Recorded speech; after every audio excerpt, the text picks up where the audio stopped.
Assalamualaikum warahmatullahi wabarakatuh. Innal hamdalillahi nahmaduhu wa nasta'inuhu wa nastaghfiruh wa na'udzu billahi min syururi anfusina wa min sayyiati a'malina. May yahdihillahu fala mudhillalah wa may yudlil fala hadiyalah.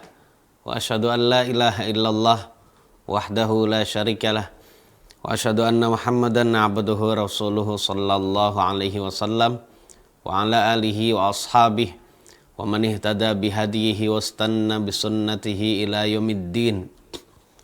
Amma ba'du, fa inna ahsanal kalami kalamullah wa khairal hadi hadi Muhammadin sallallahu alaihi wasallam wa syarrul umuri muhdatsatuha wa kullu muhdatsatin bid'ah wa kullu bid'atin dhalalah wa kullu dhalalatin finnar. Amma ba'du. Ma'asyiral muslimin wal muslimat, Bapak Ibu jamaah kaum muslimin dan muslimat, terutama anak-anak yang soleh dan solihah, calon generasi penerus agama Islam yang mulia ini dan juga yang kita cintai. Alhamdulillah, kita bersyukur kepada Allah atas segala limpahan karunia dan kenikmatan. Kita sebagai orang beriman masih diberikan karunia dan limpahan anugerah yang semua itu tidak bisa kita hitung-hitung dan juga kita tidak bisa bandingkan ya dengan dunia dan seisinya. Semua itu Allah berikan pada kita karena memang pilihan Allah pada kita. Di saat banyak hamba Allah yang lain masih ya kekurangan dalam hal nikmat dan juga anugerah, bahkan ada yang Allah cabut nikmatnya dengan adanya Allah matikan mereka, wafatkan mereka. Namun kita masih diberikan modal terbaik berupa umur panjang, sehat, nikmat aman, rezeki yang halal dan sebagainya. Dan alhamdulillah nikmat yang lain lagi, Allah memberikan kita taufik untuk bisa kembali lagi untuk thalabul ilmi jamaah sekalian. Ini sekali lagi adalah kenikmatan di atas kenikmatan yang selalu harus kita ingat dan juga syukuri. Kemudian salawat, salam serta keberkahan semoga selalu dilimpahkan kepada Nabi kita yang mulia sallallahu alaihi wasallam, kemudian kepada keluarga beliau, istri-istri beliau, para sahabat beliau, dan juga kepada siapa saja yang selalu berada di jalan yang mulus, di dalam lurus dan jalan yang mulia ini sampai hari kiamat. Dan semoga kita termasuk di antara umat Nabi yang berpegang teguh di atas jalan yang lurus dan mulia ini sampai ajal menjemput kita masing-masing. Kaum muslimin dan muslimat azanillah wa iyyakum, mari sama-sama kita ikhlaskan hati kita dan juga kita luruskan ya niat kita untuk mempelajari ilmu agama Allah. Dan ini adalah ilmu yang berkenaan dengan ibadah yang termasuk paling utama dalam Islam, yaitu ibadah adzan. Kita akan bahas sama sekalian adalah berkenaan dengan masalah taswib ya. Kalau kita membahas fikih adzan, maka tidak terlepas dari yang namanya istilah taswib ya.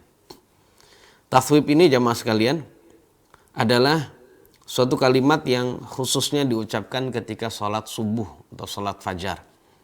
Taswib itu adalah ucapan muadzin yang berbunyi as-salatu khairum minan naum. As-salatu khairum minan naum. Dan itu di as-salatu khairum minan naum artinya adalah sholat itu lebih baik daripada tidur. Dan itu diucapkan dua kali ya setelah dua kalimat hayya 'alah. Setelah kalimat hayya 'alas shalah dan hayya 'alal falah.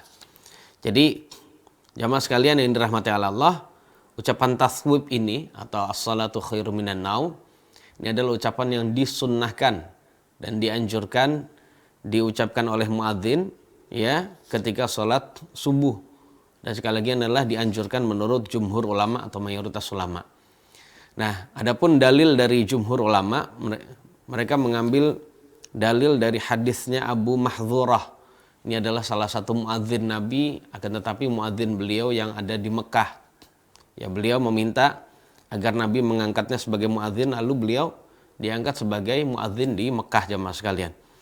Jadi berdasarkan hadis Abu Mahdzurah yang diriwayatkan oleh Al-Imam Abu Dawud, An-Nasai dan lainnya, Abu Mahdzurah jamaah sekalian diajari azan oleh Nabi.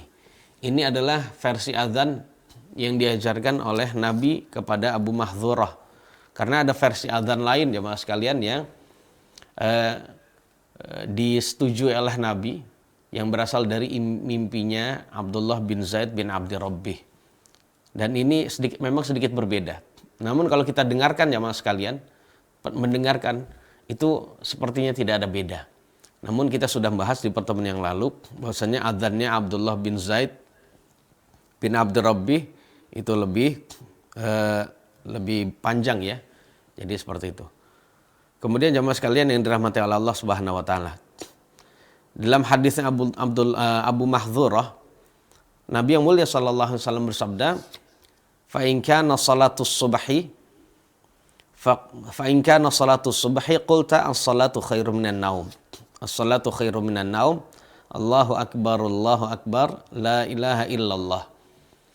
Ya, Nabi yang mulia sallallahu alaihi wasallam bersabda yang artinya ketika salat subuh, artinya ketika mengumandangkan azan salat subuh, maka kamu mengucapkan as-salatu khairum minan naum, yaitu salat lebih baik daripada tidur. As-salatu khairum minan naum. Allahu akbar, la ilaha illallah. Wa fil lafz, dan di dalam redaksi lain, Nabi bersabda kepada Abu Mahdzurah, fil ula minas subah. Fil ula minas subah, di dalam adzan yang pertama dari salat subuh. Ya. Artinya ketika adzan yang pertama dari salat subuh, maka kamu mengumandangkan kalimat taswib tersebut sebanyak 2 kali, yaitu as-salatu khairum minan naum 2 kali. Inilah jemaah sekalian, di antara hadis Nabi yang bersumber dari Abu Mahdzurah yang menunjukkan bahwasanya disunnahkan ketika salat subuh itu mengucapkan as-salatu khairum minan naum, dan itulah yang disebut at-taswib ya. Seperti itu jemaah sekalian. Dan tentang masalah hadis yang berkenaan dengan taswib ternyata tidak hanya berasal dari hadisnya Abu Mahdzurah. Namun ya para ahli hadis mengumpulkan hadis-hadis berkenaan dengan masalah taswib itu juga berasal dari sahabat Nabi yang lain, seperti dari Bilal bin Rabah, kemudian dari sahabat Nabi Sa'ad al-Quradh, kemudian dari Abu Hurairah, dari Ibnu Umar, dari Nuaim An-Naham, dari Aisyah, dari Abi Mahdzurah tadi ya, dan lain-lainnya jamaah sekalian, yang berarti menunjukkan memang ya ini adalah hal yang disunnahkan. Dan ini adalah pendapat jumhur ulama yang mengatakan bahwasannya ini adalah hal yang disunnahkan. Maka hendaknya muadzin ingat kalau mengumandangkan azan di salat subuh, maka hendaknya mengucapkan as-salatu khairum minan naum. Ya, salat itu lebih baik daripada tidur. Karena ini dikumandangkan di saat orang masih tidur jamaah sekalian. Ya, di saat orang masih tidur. Jamaah sekalian yang dirahmati Allah, memang hakikatnya demikian. Salat itu lebih baik daripada tidur. Walaupun itu tidur dari sisi dunia itu lebih nikmat, maka salat itu lebih baik.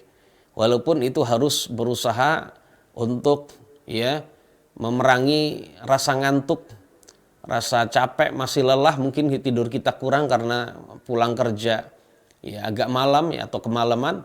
Namun ternyata syariat kita mengajak kita bahwasanya salat itu lebih baik daripada tidur. Khususnya adalah salat di masjid itu lebih baik daripada tidur.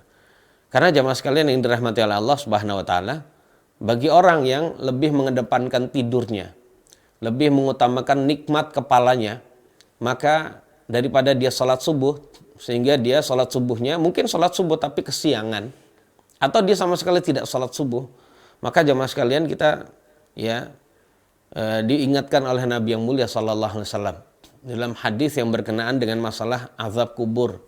Jadi kalau ada orang yang lebih mengedepankan nikmat kepalanya, nikmat tidurnya dibandingkan mengutamakan sholat, maka dia akan mendapatkan siksa kubur jamaah sekalian. Baik dia melakukannya sholat subuh ya jamaah sekalian, masih melakukan sholat subuh tapi sudah di luar waktu, maupun dia tidak melakukannya sama sekali. Ini adalah sekali lagi salah satu sebab azab kubur ketika seorang lebih mengedepankan nikmat tidurnya daripada sholat. Makanya syariat kita berkata benar, as-salatu khairu minan naum. Sholat itu lebih baik daripada tidur. Dalam hadis masalah azab kubur itu dikisahkan oleh Nabi, dan itu berasal dari mimpi Nabi jamaah sekalian. Dan kita tahu bahwasanya mimpi Nabi itu adalah wahyu dan pasti benar. Bahwasanya Nabi di alam mimpi itu pernah melihat ada seorang laki-laki yang berbaring tidur. Berbaring tidur, kemudian ada laki-laki lain yang berdiri. Laki-laki yang lain berdiri itu laki-laki lain yang berdiri itu dalam keadaan memegang batu jamaah sekalian, batu besar. Kemudian laki-laki yang berdiri itu memegang batu, kemudian melemparkan batu itu, menjatuhkan batu tersebut ke kepala laki-laki yang sedang tidur berbaring itu. Dan itu dilemparkan, dibuang dengan cara keras yang menyebabkan kepalanya hancur. Kemudian karena saking kerasnya batu itu menggelinding jemaah sekalian. Menggelinding. Kemudian batu itu menggelinding, karena menggelinding kemudian diambil lagi oleh laki-laki yang berdiri. Kemudian kembali lagi menuju orang yang atau laki-laki yang tidur terlentang itu atau berbaring itu. Dalam kondisi kepalanya sudah pulih kembali. Kemudian dikepruk lagi, orang Jawa bilang. Dihancurkan lagi kepala dengan batu tersebut dengan lemparan batu yang sangat keras, ya, dijatuhkan batu dengan lemparan yang keras. Kemudian kepalanya hancur, batunya menggelinding terus, ya. Kemudian diambil, setelah diambil kembali lagi dalam keadaan kepalanya pulih. Begitu seterusnya diperlakukan sampai hari kiamat ya mas sekalian. Itu bagi orang yang mengutamakan tidurnya, ya, daripada dia melakukan sholat subuh di masjid. Maka jemaah sekalian yang dirahmati oleh Allah, dari kalimat yang mulia ini, di samping kalimat lain dari adzan yang mulia itu, maka kita harus tahu bahwasannya as-salatu khairu minan naum. Salat itu lebih baik daripada tidur. Kalahkanlah tidur jemaah sekalian. Kita sudah dikasih nikmat berupa HP, dan juga kita dikasih nikmat berupa pasangan hidup dan juga keluarga yang bisa menolong kita, membantu kita untuk taat pada Allah. Namun ternyata itu semua tidak kita manfaatkan dengan baik, maka ya sangat tidak zalim bahwasannya Allah Subhanahu wa taala ya benar-benar memberikan siksaan kepada kita semua. Karena hakikatnya sekali lagi hidup kita hanyalah untuk menunggu sholat. Untuk masalah dunia itu adalah semua hanya sambilan jemaah sekalian. Hendaknya jangan sampai kita utamakan dibandingkan ibadah kepada Allah. Taib. Yang berikutnya jemaah sekalian, pemirsa kajian fasih ya BSTV yang dirahmati Allah Subhanahu wa taala. Kita akan bahas poin yang kedua. Setelah kita mengetahui sunnahnya taswib di dalam adzan subuh jemaah sekalian, maka pertanyaannya, taswib tersebut diucapkan di adzan yang keberapa dari salat subuh? Sebab kita tahu bahwasanya adzan di dalam salat subuh itu ada yang adzan dikumandangkan sebelum datang waktunya, ada yang dikumandangkan setelah masuk waktunya. Pertanyaannya, taswib itu diucapkan kapan? Pada adzan yang dikumandangkan sebelum datangnya waktu atau pada adzan yang dikumandangkan setelah datangnya waktu? Tentang hal ini jamaah sekalian yang dimuliakan oleh Allah Subhanahu wa taala, para ulama berbeda pendapat, sampai 3 pendapat jamaah sekalian yang saya ketahui. Pendapat pertama adalah mengatakan bahwasannya karena ada hadis Nabi yang mengatakan ya bahwasannya Abu Mahdzurah disuruh ya dikasih petunjuk oleh Nabi untuk mengucapkan as-salatu khairu minan naum di adzan subuh yang pertama. Dan pendapat yang pertama ini mengatakan bahwasanya adzan yang pertama itu adalah adzan sebelum datangnya waktu subuh, maka as-salatu khairu minan naum ini diucapkan ketika adzan yang dikumandangkan sebelum datangnya waktu subuh. Ya sekitar mungkin setengah jam gitu ya, atau kurang dari itu. Itu diucapkan karena adzan yang pertama itu dikumandangkan dalam rangka membangunkan orang untuk bersiap-siap melaksanakan sholat subuh. Ya, kemudian memberitahu kepada orang-orang yang sedang atau yang ingin berpuasa di hari itu untuk segera sahur. Ya, karena dikit lagi akan dikumandangkan adzan subuh yang ketika itu dia tidak bisa lagi makan dan minum. Ya, sudah mulai untuk berpuasa. Dan juga sebab yang lainnya mas sekalian. Nah karena adzan yang pertama itu atau adzan yang dikumandangkan sebelum datangnya subuh, dikumandangkan sebelum datangnya subuh, maka sangat pas ucapan hayya as-salatu khairum minan naum. Salat itu lebih baik daripada tidur. Seperti itu aja mas sekalian. Nah adapun adzan yang kedua itu tidak diucapkan as-salatu khairum minan naum. Karena ketika itu orang-orang sudah pada bangun. Ya karena orang sudah pada bangun ya tidak perlu diucapkan lagi. Seperti itu jemaah sekalian. Kemudian pendapat yang kedua mengatakan bahwasannya As-salatu khairum minan naum itu diucapkan di kedua azan tersebut. Di kedua azan tersebut, azan yang pertama sebelum datangnya waktu subuh dan juga azan yang kedua pada azan yang sudah masuknya waktu subuh itu tadi. Karena memang ini juga berdasarkan hadis ya jemaah sekalian. Ada riwayat yang menjelaskan tentang azan yang pertama, ada riwayat yang menjelaskan tentang azan yang kedua. Nah, pendapat yang kedua ini seakan-akan menggabungkan ya, menjamak di antara hadis-hadis yang berbeda tersebut ya. Sehingga pendapat yang kedua ini khususnya adalah sebagian mazhab Asy-Syafi'i ya. Mereka mengatakan bahwasannya dua-duanya. Ya, seperti yang dikatakan oleh Al-Imam An-Nawawi. Jadi seperti itu jemaah sekalian. Jadi kumandang azan sebelum datangnya subuh itu diucapkan as-salatu khairum minan naum, setelah datangnya subuh pun demikian. Ya, seperti itu. Kemudian yang ketiga, pendapat yang ketiga jemaah sekalian adalah pendapat mayoritas ulama yang mengatakan bahwasannya kumandang as-salatu khairum minan naum itu hanya dikumandangkan di azan yang pertama memang.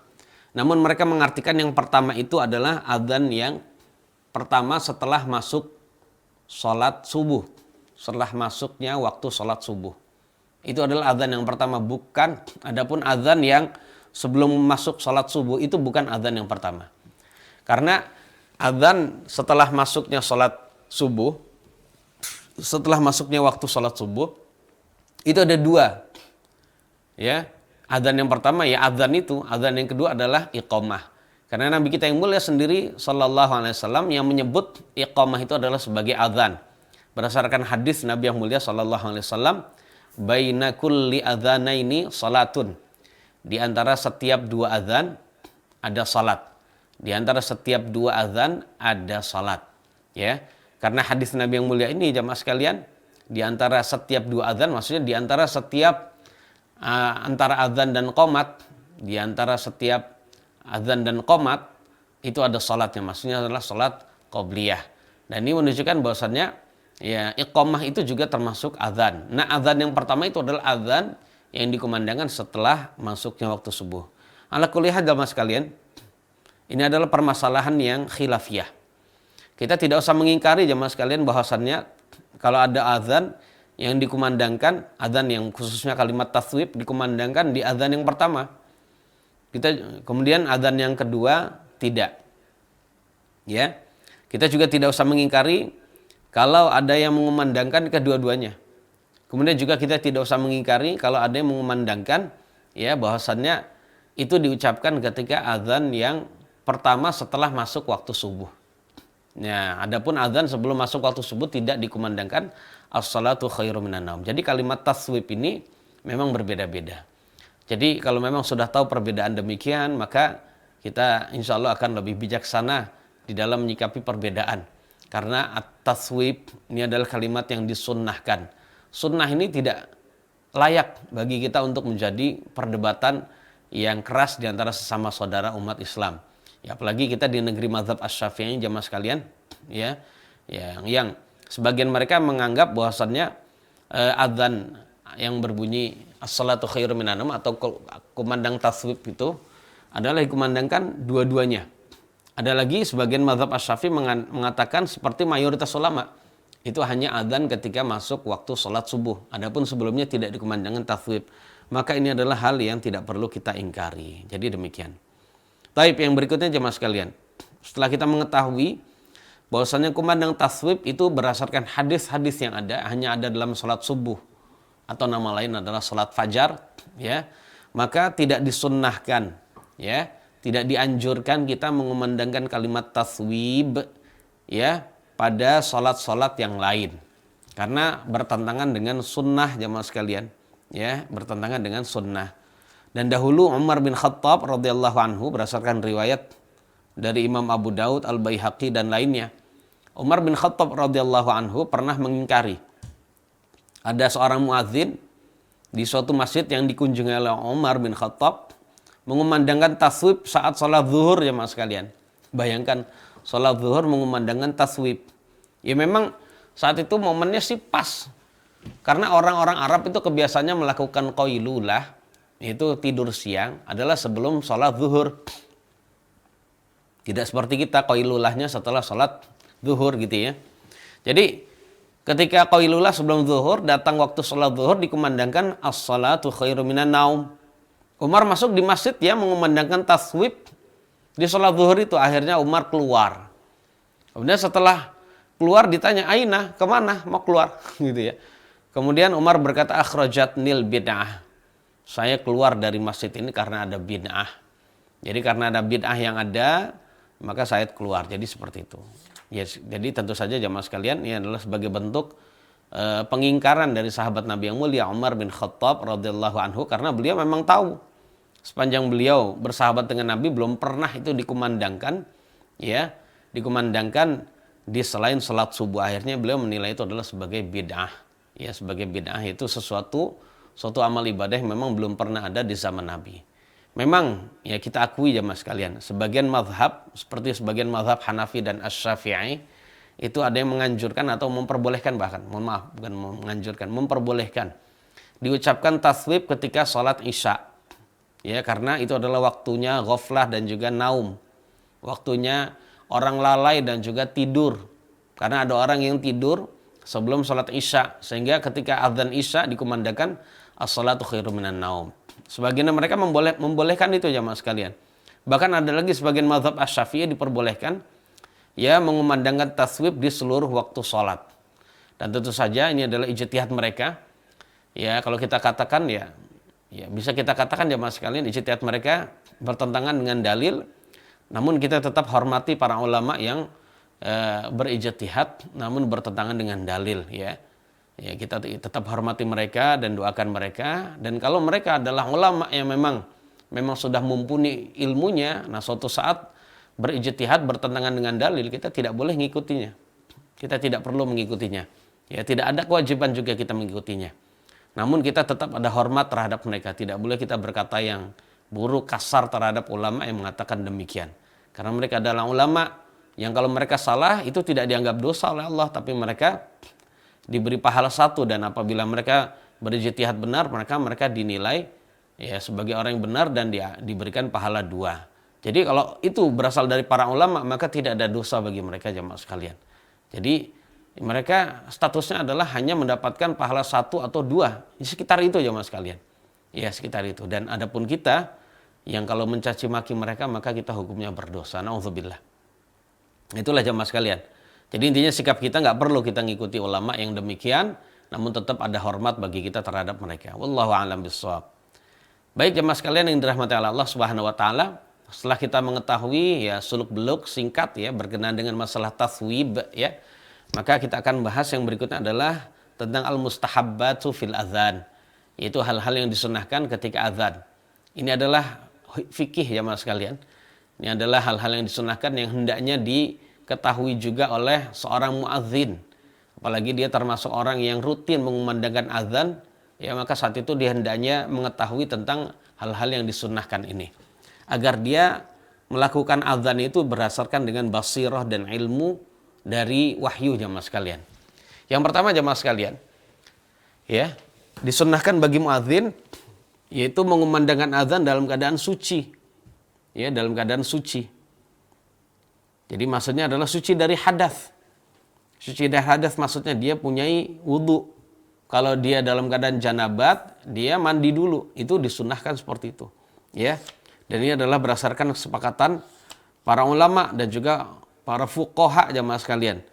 Ya, disunnahkan ya bagi seorang muadzin untuk berwudu terlebih dahulu kalau dia mengalami hadas kecil atau mandi janabat apabila dia mengalami junub jamaah sekalian.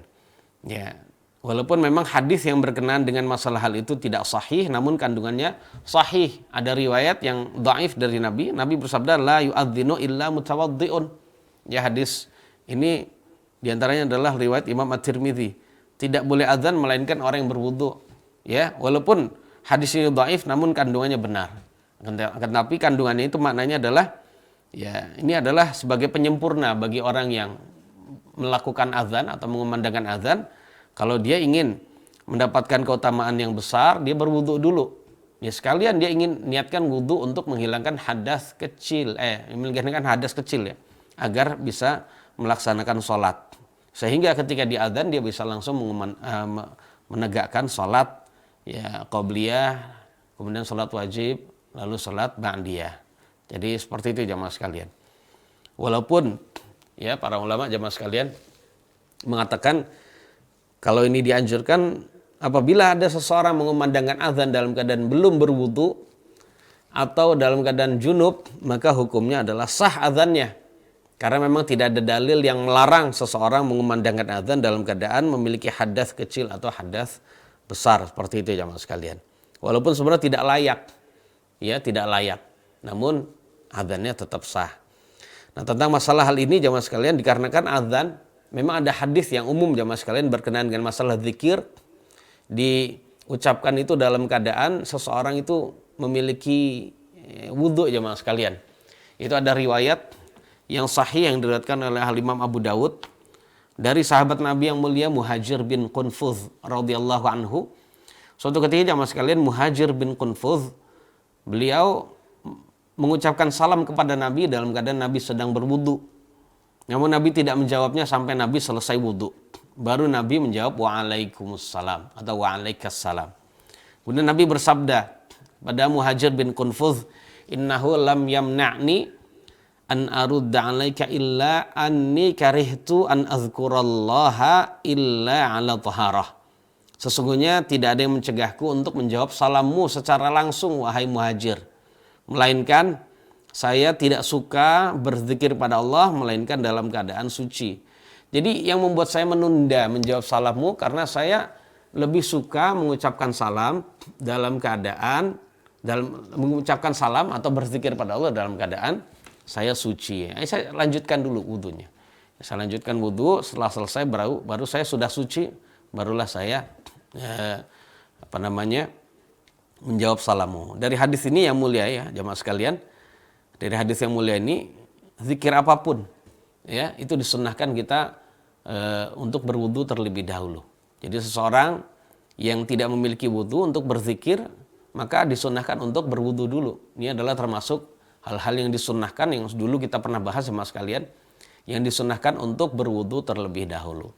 Dan menjawab salam atau mengucapkan salam atau membaca Al-Quran atau dan lain-lain gitu ya. Pokoknya ucapan zikir itu adalah termasuk bagian dari zikir yang disunnahkan untuk berwudu. Dan di antara zikir adalah azan. Di antara zikir adalah azan. Taib yang seperti itu jamaah sekalian hendaknya diingat. Jadi santai saja muadzin, ya santai saja muadzin, jangan nggak usah terburu-buru. Kalau dia termasuk muadzin ratib apalagi ya. Muadzin ratib artinya muadzin yang tidak ada yang mengumandangkan azan melainkan hanya dia wudu dulu. Dia persiapan dulu dengan wudu, kemudian memakai baju yang bagus, memakai minyak wangi, barulah dia mengumandangkan azan. Karena saat itu yang dia kumandangkan adalah kalimat-kalimat mulia. Ya, kalimat-kalimat mulia, dan di dalam doa azan itu, doa setelah azan itu ada masuk panggilan yang sempurna jamaah sekalian. Karena di dalamnya ada kandungan kalimat tauhid ya.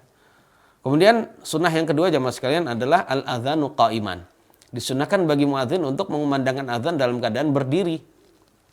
Ini adalah perkara yang disepakati oleh para ulama. Tidak ada ulama yang berbeda pendapat jamaah sekalian bahwasanya disunnahkan ya seorang muadzin mengumandangkan azan dalam keadaan berdiri kecuali karena sakit. Kalau memang dalam dirinya ada sakit maka dia boleh azan dalam keadaan duduk, nggak masalah jamaah sekalian. Ini adalah hal yang hanya disunnahkan, jadi tidak perlu kita ingkari kalau ada orang yang duduk kalau dia sakit. Namun kalau kita tahu dia sehat, kemudian dia duduk, maka saat itu kita boleh ingatkan dia bahwasanya sunnahnya itu adalah berdiri. Sunnah ini jamaah sekalian yang tadi kita katakan sebagai kesepakatan para ulama itu berdasarkan hadis Nabi yang mulia, di antaranya adalah riwayat Imam An-Nasai dan lainnya ya, dari sahabat Nabi Ibnu Umar. Rasulullah sallallahu alaihi wasallam bersabda kepada Bilal, "Qum ya Bilal fanadi bis shalah." Berdirilah wahai Bilal, maka kumandangkanlah azan untuk salat ya. Demikian. Nah, hadis ini menunjukkan jamaah sekalian bahwasannya disunnahkan bagi seorang muadzin untuk berdiri saat azan. Thayyib, yang ketiga, sunnah azan, sunnah yang dianjurkan saat mengumandangkan azan adalah istiqbalul qiblah, yaitu menghadap kiblat. Sekali lagi menghadap kiblat. Ya, semua ulama sepakat, tidak ada yang berbeda pendapat bahwasanya di antara sunnah di dalam azan adalah menghadap kiblat. Menghadap kiblat. Walaupun ya tidak ada riwayat yang sahih, ada memang riwayat jemaah sekalian, riwayatnya itu adalah riwayat yang ada perbincangan, riwayatnya lemah jemaah sekalian. Namun kesepakatan ulama bisa menjadi dalil bagi kita bahwasannya yang demikian itu adalah hal yang disyariatkan. Karena salah satu dalil dalam syariat kita itu tidak hanya dari Al-Quran dan Sunnah saja, tetapi syariat kita juga memiliki dalil, memiliki acuan, yaitu berupa ijma' kesepakatan ulama. Ya, kalau ulama sudah sepakat, maka saat itu sudah menjadi dalil bagi kita. Ya, jadi berdasarkan kesepakatan ulama atau ijma', mereka mensunnahkan atau menganjurkan seorang muadzin menghadap kiblat saat dia mengumandangkan azan. Walaupun dibolehkan juga kalau ada muadzin mengumandangkan azan menghadap yang lain, namun ini adalah hal yang makruh ya mas sekalian. Segala sesuatu yang bertentangan dengan sunnah adalah hukumnya makruh. Taib yang keempat, sunnah yang keempat adalah idkhalu isba'aihi fi udhunaihi. Jamaah sekalian, disunnahkan bagi muadzin untuk memasukkan kedua jari telunjuknya ke dalam lubang telinganya. Jadi ke dalam telinganya, gini jamaah sekalian. Jadi dua jarinya, jari telunjuk ini ya, ke dalam telinganya begini. Maksudnya ya nggak usah terlalu masuk, artinya di depan lubang telinganya gini. Ya tujuannya agar suaranya bisa lebih keras. Ya, agar suaranya bisa lebih keras adalah dengan cara dia masukkan kedua jarinya ke dalam kedua lubang telinga atau pada telinganya itu tadi. Karena itulah yang dilakukan oleh Bilal, seorang muadzinnya Nabi. Ini berdasarkan riwayat dari Imam At-Tirmidzi, Imam Ahmad dan lainnya dari seorang bernama Abu Juhaifah radhiyallahu anhu, beliau berkata, "Ra'aitu Bilalan yu'adzinu wa yaduru wa yutbi'u fahu hahuna wa hahuna wa isba'ahu fi udhunaihi." Saya pernah melihat Bilal mengumandangkan azan dan beliau memutar. Kepalanya itu memutar. Kepalanya memutar. Mulutnya mengarah ke sana dan ke sana gitu ya. Dan kedua jarinya Bilal itu berada pada dua telinganya. Dua jarinya begini, pada dua telinganya jamaah sekalian. Ya, seperti itu. Dua telinganya pada jari, kemudian kepalanya itu memutar ke sana dan ke sini. Seperti itu. Itu adalah sunnah yang dilakukan oleh Bilal. Dan Bilal melakukan itu jamaah sekalian adalah bukan karena ra'yi dia. Tapi itu adalah memang sesuatu yang memang beliau rutinkan. Ya, beliau rutinkan di hadapan Nabi SAW. Dan tentu saja ini adalah menjadi sunnah walaupun itu adalah perilaku Bilal. Karena Bilal itu sudah melakukan itu berkali-kali di hadapan Nabi dan Nabi nggak mengingkarinya. Atau bisa jadi ini adalah perkara memang yang pernah diajarkan oleh Nabi yang mulia SAW. Maka jamaah sekalian, kalau muadzin ingin dapat tambahan pahala, ya adalah dia mengumandangkan azan dengan cara menutup kedua telinganya dengan menggunakan jarinya. Boleh dengan jari atau boleh juga dengan begini. Ya, seperti itu jamaah sekalian. Dan itu sekali lagi bisa lebih keras ya di dalam mengumandangkan azan, dan kita tahu kerasnya suara muadzin itu berarti akan semakin banyak ya benda-benda dan makhluk-makhluk Allah yang mendengarnya. Dan itu adalah konsekuensinya banyak nanti ya makhluk-makhluk Allah yang akan memberikan persaksian baik, persaksian yang meringankan muadzin tersebut di hari kiamat. Berbahagialah muadzin yang bisa melakukan demikian itu, karena dia benar-benar akan berlimpah pahala nanti di hari kiamat. Dan itu bisa dilakukan diantaranya adalah kalau dia menutup telinganya dengan tangan agar suaranya lebih keras. Taib yang kelima jamaah sekalian. Sunnah muadzin yang kelima adalah jam'ul muadzini baina kulli takbirataini. Disunahkan jamaah sekalian seorang muadzin menghimpun di antara dua kalimat atau di antara setiap dua takbir. Karena kita tahu jamaah sekalian, takbir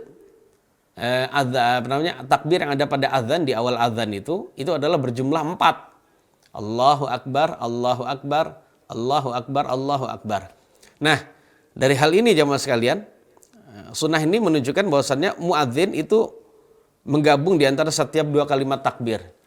Jadi jangan diucapkan sebanyak 4 kali. Allahu Akbar, Allahu Akbar, Allahu Akbar, Allahu Akbar. Tidak demikian. Walaupun demikian juga sah jamaah sekalian.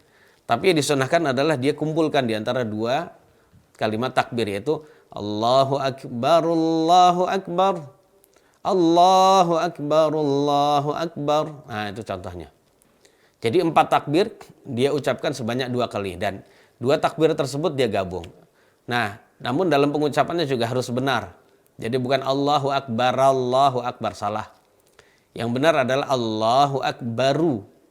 Sehingga disambung dengan Allahu Akbarullah. Allahu Akbarullah. Nah, sebagian orang disambung betul dia, benar menyambung, tapi cara membacanya keliru. Dengan adanya dia berkata Allahu Akbar, Allahu Akbar, bara, bukan bara. Yang benar baru. Allahu Akbar, Allahu Akbar, dan seterusnya. Dan tentang hal ini jamaah sekalian, ini berdasarkan hadis yang telah kita bahas ya, yaitu hadis riwayat Imam Muslim yang menjelaskan tentang keutamaan dari orang yang mendengarkan azan, ya, keutamaan orang yang mendengarkan azan untuk mengulangi kalimat azan setelah muadzin. Jadi Nabi yang mulia sallallahu alaihi wasallam bersabda, "Idza qala al-muadzinu Allahu akbar, Allahu akbar, faqala ahadukum Allahu akbar, Allahu akbar." Apabila muadzin berkata Allahu akbar, Allahu akbar, lalu salah satu kalian berkata Allahu akbar, Allahu akbar. Nah, Nabi tsumma qala asyhadu an la ilaha illallah, kemudian muadzin berkata asyhadu an la ilaha illallah. Qala, ia berkata, yang mendengar berkata asyhadu an la ilaha illallah, dan seterusnya. Dan seterusnya jemaah sekalian. Jadi hadis ini selain ya mengambil faidah atau bisa kita ambil faidah, disunnahkan kita mengucapkan atau mengulangi ucapan muadzin setelah muadzin selesai di setiap kalimat. Juga ada mengandung sunnah bahwasannya ya disunnahkan bagi muadzin untuk menggabungkan di antara setiap 2 kalimat takbir, khususnya takbir yang pertama. Begitu juga takbir yang akhir ya mas sekalian. Setelah hayya 'alal falah, hayya 'alal falah, Allahu akbar, Allahu akbar, la ilaha illallah, dan seterusnya. Nah, ini adalah hal yang memang jarang orang ketahui jemaah sekalian, maka berbahagialah kita yang sudah mengetahui hal ini. Jadi tidak dengan 4 kali nafas sekali lagi, tapi dengan 4 takbiran itu dengan 2 kali nafas. Dan bacaannya yang benar ya jemaah sekalian. Jangan Allahu akbar, Allahu akbar, tapi yang benar adalah Allahu akbar, Allahu akbar. Baik.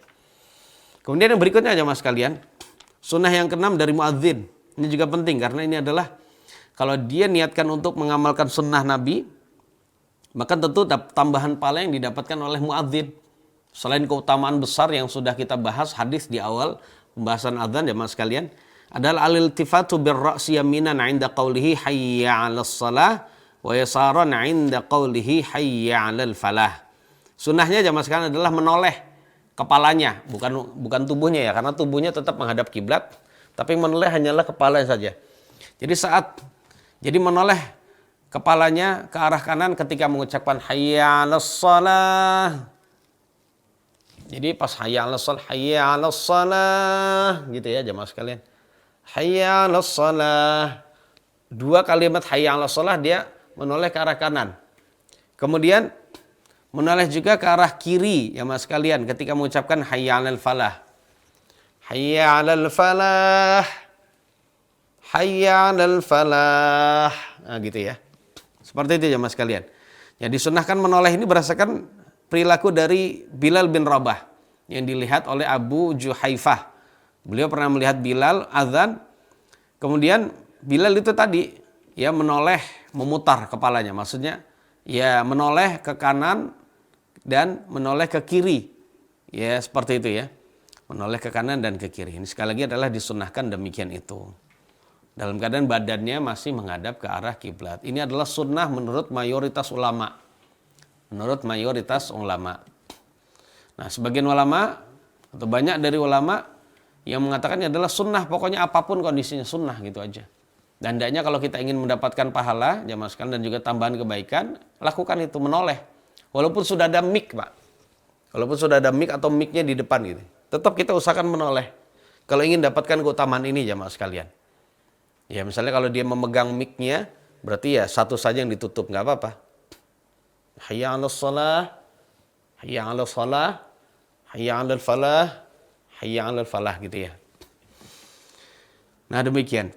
Namun sebagian ulama seperti Imam Ahmad dan Imam Ishaq rahimahumallahu taala, beliau mengatakan bahwasannya hal itu dilakukan ya hanya bagi orang yang azan di atas menara. Azan di atas menara yang hendak memperdengarkan kepada manusia, karena ketika itu kan memang belum ada pengeras suara, jemaah sekalian. Ya, sehingga untuk bisa memperdengarkan semua orang, maka perlunya ada menoleh ke sana sehingga bisa didengar oleh orang yang berada di sana dan lebih dekat dari itu. Jadi orang lebih banyak bisa terdengar, jadi tidak hanya arahnya ke sana. Jadi suaranya tidak mengarah ke arah kiblat saja, tapi juga mengarah ke arah kanan dan juga kiri, sehingga lebih banyak kaum muslimin dan muslimat yang mendengar kalimat azan tersebut. Seperti itu jemaah sekalian. Ya, ada yang mengatakan begitu. Nah, kalau sekarang itu bisa disamakan ya bagi orang yang tidak menggunakan pengeras suara. Namun kalau sudah menggunakan pengeras suara, maka tidak perlu yang namanya menoleh ke kanan dan ke kiri. Ala kulli hal jemaah sekalian, sebagian ulama intinya seperti yang saya bilang tadi, mengatakan bahwasannya ya tetap disunahkan apapun kondisinya. Karena itu adalah sunnah dari Bilal yang tentu saja Nabi sudah mengetahuinya, maka kalau ingin menambah kebaikan maka dengan cara demikian. Dan yang terakhir, sunnah bagi muadzin adalah mengucapkan kata taswib. Kalimat taswib di dalam azan pertama dari sholat subuh atau di dalam sholat subuh gitu aja. Ya, seperti itu ya mas sekalian. Nah, pembahasan taswib seperti tadi kita sudah bahas, yaitu kalimat as-salatu khairum minan naum. Walaupun ada muadzin yang lupa. Jadi biasanya azan nggak pakai taswib, pas lagi sholat subuh lupa gitu ya.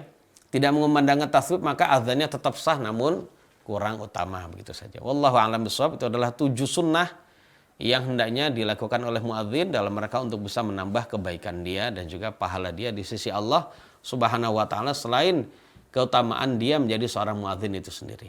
Wallahu a'lam bishawab. Insyaallah kita akan lanjutkan tentang bab azan dan iqamah yang lain di pertemuan yang akan datang. Barangkali di antara jamaah sekalian, pemirsa kajian Fasih, HBS TV, dan juga anak-anak soleh dan solehah, ada yang ingin bertanya, dipersilakan. Selagi saya bisa, saya akan jawab. Wallahu a'lam. Baik Ustadz, syukron jazakumullahu khairan katsiran atas materi yang telah antum sampaikan. Semoga bermanfaat dan dapat diambil faedahnya dari kajian pada hari ini. Baik, saat ini kita telah memasuki sesi tanya jawab Ustadz.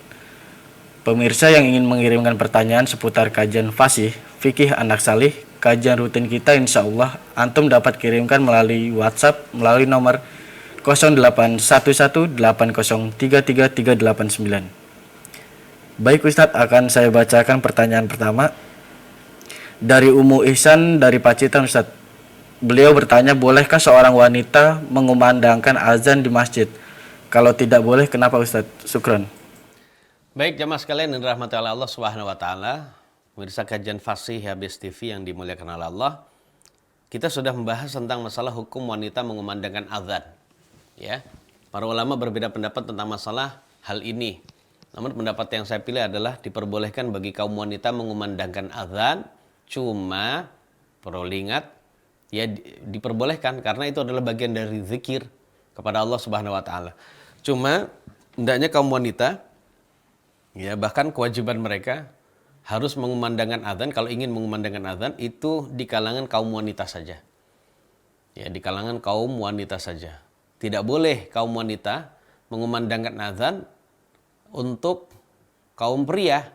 Ya, berarti kalau dia mengumandangkan azan di masjid yang saat itu akan didengar oleh kaum wanita dan juga kaum pria secara umum, maka saat itu adalah tidak boleh. Ya, seperti itu jamaah sekalian. Ya, hendaknya ini adalah hanya keutamaan yang hanya diperuntukkan bagi kaum laki-laki saja. Nah, adapun kaum wanita bisa mendapatkan keutamaan azan apabila dia mengumandangkan ya di hadapan atau di sekitar atau di tengah-tengah kaum wanita saja. Apabila suatu kampung isinya kaum wanita semua, nggak ada kaum pria, makanya silakan dikumandangkan azan di masjid. Tapi kalau secara umum ini adalah tidak boleh. Jadi kalau memang secara umum tidak boleh. Dan diperbolehkan kalau memang itu dengan suara yang hanya didengar oleh orang yang berada di dalam saja. Contohnya kalau di masjid ya, di masjid, contohnya masjid apa? Kalau di sini masjid pesantren akhwat gitu ya. Pesantren ini khusus akhwat, memang khusus akhwat. Nah, boleh nggak mereka mengumandangkan azan? Jawabannya boleh. Cuma jangan menggunakan speaker atas yang bisa didengar oleh kaum muslimin dan muslimat secara umum. Tidak. Karena azan itu memerlukan suara yang keras, dan suara keras yang keluar dari kaum wanita itu akan menimbulkan fitnah. Apa makna fitnah ya mas sekalian? Bisa membuat pria itu tergoda. Itulah pria. Telinganya pria itu beda dengan pria wanita. Dan itu ya pria yang normal. Cuma kalau Anda tidak normal, mungkin Anda biasa aja dengarnya gitu ya. Tapi kalau Anda normal, itu akan, kalau mendengar suara perempuan yang tinggi, keras suaranya, apalagi dengan suara indah gitu ya, dia pasti akan tergoda. Itu makna fitnah ya mas sekalian. Itu tidak boleh. Tapi kalau dengan menggunakan suara dalam, di dalam masjid didengar oleh sesama ya jamaah wanita saja, maka saat itu diperkenankan, tidak boleh. Dan insya Allah ya, dia juga bisa mendapatkan keutamaan dari azan karena ini adalah kalimat zikir yang mulia. Wallahu a'lam bishawab. Ya, ini adalah jawaban berkenaan yang diperinci ya, yang berkenaan dengan masalah azan bagi kaum wanita. Wallahu a'lam bishawab. Monggo silakan. Syukran Ustadz atas jawaban yang telah antum berikan, semoga bermanfaat. Lanjut ke pertanyaan berikutnya Ustadz, dari Mas Dodo dari Moku-Moku. Beliau bertanya, kenapa kalimat taswib dikumandangkan hanya saat azan subuh Ustadz? Syukran, silakan Ustadz. Baik, pertanyaannya. Terima kasih kepada Bapak yang bertanya, kenapa azan kalimat taswib hanya dikumandangkan pada azan subuh? Jawabannya adalah karena tauqif dan ittiba. Ini adalah jawaban yang paling baik ya mas sekalian, yaitu tauqif dan ittiba. Jadi karena memang dalilnya hanya memang di dalam sholat subuh saja atau sholat fajar, maka kewajiban kita adalah yang ikut saja. Jadi tauqif itu maknanya adalah nunggu dalil. Kalau belum ada dalil ya sudah nunggu. Kemudian kalau ada dalil berarti ittiba. Jadi ya pertanyaannya dijawab dengan karena tauqif dan ittiba. Karena memang dalilnya seperti itu, maka ya sudah kita ngikuti. Sebagaimana kita mengikuti dari Nabi yang mulia sallallahu alaihi wasallam yang mengajarkan kepada kita azan itu kalimatnya itu tertentu. Kalimatnya khusus. Maka kita tidak boleh menambahnya dengan satu huruf saja. Contohnya pada azan yang pada kalimat syahadat yang kedua. Kan biasanya asyhadu alla ilaha illallah, yang kedua asyhadu anna muhammadar rasulullah. Dia menambah wa asyhadu anna muhammadar rasulullah, tidak boleh. Atau menambah dengan kalimat sayyidina wa asyhadu an atau asyhadu anna sayyidana muhammadar rasulullah, ini juga tidak boleh. Ini tidak boleh jemaah sekalian. Karena bid'ah ini ya, kalimat ini bisa menjadi bid'ah nanti ya. Seperti itu, dan itu termasuk kekeliruan seperti nanti pembahasan yang akan kita bahas tentang kekeliruan dari orang yang mengumandangkan azan dan iqamah. Jadi hendaknya kita tidak usah mengucapkan kalimat taswib di selain sholat subuh, dikarenakan tidak ada dalil. Enak ya mas kalian sebagai seorang muslim ya, tinggal kita ngikut saja. Jadi tidak perlu kita nambah, karena menyibukkan diri kita dengan hal-hal yang sudah ada dalilnya saja, kita mungkin sudah kerepotan ya. Sudah kerepotan ya mas sekalian.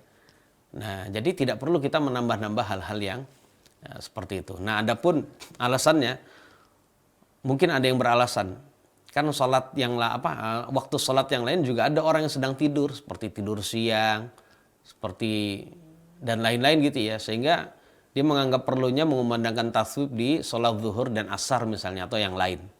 Maka kita katakan dengan suara azan yang keras di zaman kita saja khususnya, itu sudah cukup bagi kita untuk membangunkan mereka bagi yang memiliki iman. Namun kalau yang sudah keimanannya lemah ya mas sekalian, bagi mereka itu panggilan azan itu diremehkan. Ya, minimal mereka akan meremehkan dan menunda sholat walaupun memang masih dalam waktunya. Sehingga mereka nggak sholat di masjid, Panggilan azan di masjid tidak didatangi, tapi mereka sholat sendirian di rumah. Ini masih mending minimal. Namun yang parah adalah mereka terus lelap di dalam tidurnya. Jadi panggilan azan yang keras dengan menggunakan pengeras suara sebenarnya sudah cukup.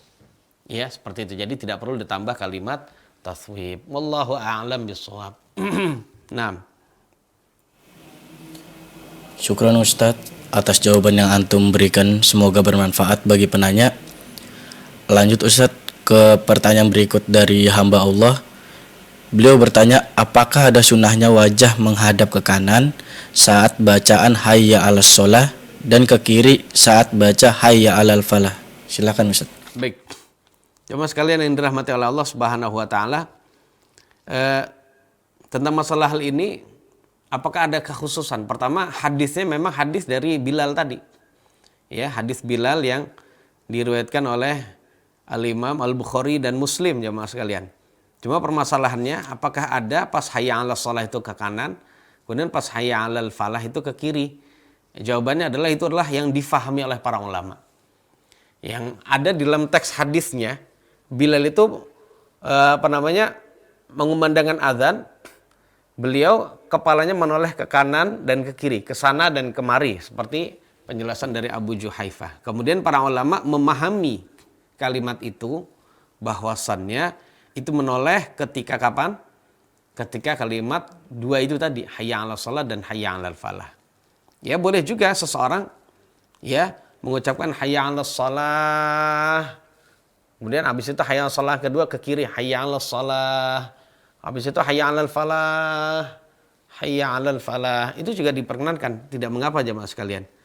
Namun yang difahami oleh para ulama adalah intinya itu tadi ya. Intinya adalah menoleh itu adalah pada kalimat yang seseorang diajak untuk sholat. Seseorang diajak untuk mendapatkan atau memperoleh kebahagiaan, kesuksesan dan juga keberhasilan, yaitu dengan menghadiri sholat. Ya, demikian. Seperti itu ya mas kalian yang bisa saya jawab. Wallahu a'lam bishawab. Lanjut ke pertanyaan berikutnya Ustadz dari Abdullah di Jakarta.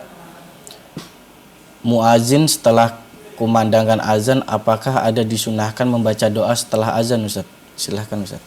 Baik jemaah sekalian dirahmati Allah, apakah muadzin disunahkan untuk membaca doa setelah azan? Ini adalah perkara khilafiyah juga di kalangan ulama. Insya Allah nanti kita akan bahas di pertemuan yang akan datang. Apakah muadzin ya itu membaca doa setelah azan? Namun berdasarkan hadis yang ada jemaah sekalian, ya berdasarkan hadis yang ada, Nabi kita yang mulia sallallahu alaihi wasallam bersabda, "Idza sami'tumul muadzin," ketika kalian mendengar muadzin. Kemudian kalau dalam riwayat yang lain, "Man qala hina yasma'un nida," barang siapa yang berdoa saat mendengarkan azan, Allahumma rabb hadhihi da'wati tammah dan seterusnya. Nah, dari dua hadis yang mulia itu, hadis yang pertama tadi adalah hadis dari riwayat Imam Muslim, Abu Dawud dan At-Tirmidzi. Kemudian hadis yang kedua yang berkata, "Man qala hina yasma'un nida," barang siapa yang berdoa ketika mendengarkan azan, berarti bukan muadzin ya mas kalian. Yaitu dalam riwayat Imam Al-Bukhari dan Muslim, dari dua hadis yang mulia ini menunjukkan bahwasannya sunnah ini asalnya adalah diperuntukkan bagi orang yang mendengar azan. Keutamaannya nanti mendapatkan syafaat dalam pertemuan yang akan datang kita akan bahas, itu adalah bagi yang mendengarkan azan. Lalu pertanyaannya, muadzin itu disunahkan tidak membaca itu. Wallahu a'lam bishawab, kita akan bahas di pertemuan yang akan datang. Fatwa dari Syekh Muhammad bin Shalih Al-Utsaimin yang pernah saya baca, beliau mengatakan bahwasannya juga disunahkan sama.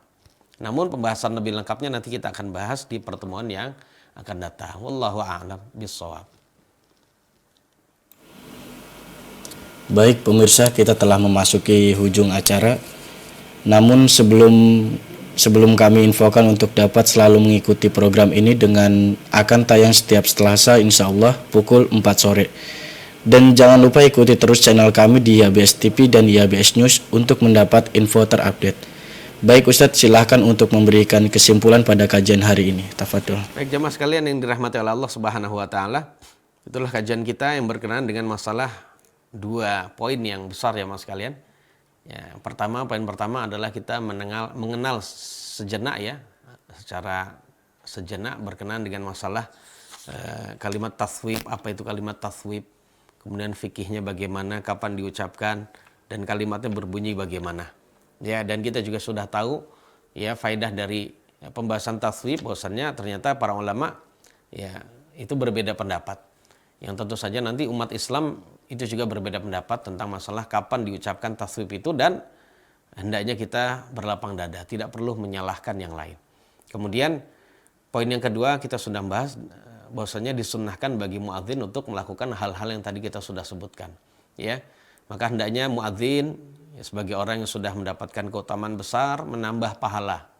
Ya, hendaknya dia mau berkenan menambah pahala dengan melaksanakan sunnah-sunnahnya seperti azan berdiri, kemudian menghadap kiblat dalam keadaan memiliki air wudhu, kemudian memasukkan kedua jarinya atau tangannya pada telinga gitu ya, mengumpulkan di antara setiap dua kalimat takbir, kemudian menoleh ke kanan dan ke kiri dan mengucapkan kalimat taswib. Itulah jemaah sekalian sunnah-sunnah yang mulia, yang kalau kita tidak tahu tentu saja akan begitu banyak keutamaan besar yang akan terlewatkan begitu saja. Sekali lagi, walaupun hanya sunnah, tapi itu adalah dalam rangka kita menghidupkan sunnah Nabi yang mulia. Kita berharap dikumpulkan oleh Allah bersama dengan orang yang kita cintai, yaitu Nabi kita yang mulia Sallallahu Alaihi Wasallam dan para sahabat beliau. Dan itulah jemaah sekalian kajian fasih kita berkenaan dengan masalah fikih azan. Ya, apabila ada kekurangannya, kata-kata yang tidak berkenan, mohon maaf yang sebesar-besarnya. Semoga Allah memberikan tambahan faidah dan manfaat yang besar bagi saya dan juga bagi jamaah sekalian, kaum muslim dan muslimat secara umum. Dan kita tutup, subhanakallahumma bihamdik, asyhadu an la ilaha illa anta astaghfiruka wa atubu ilaik. Wassalamualaikum warahmatullahi wabarakatuh.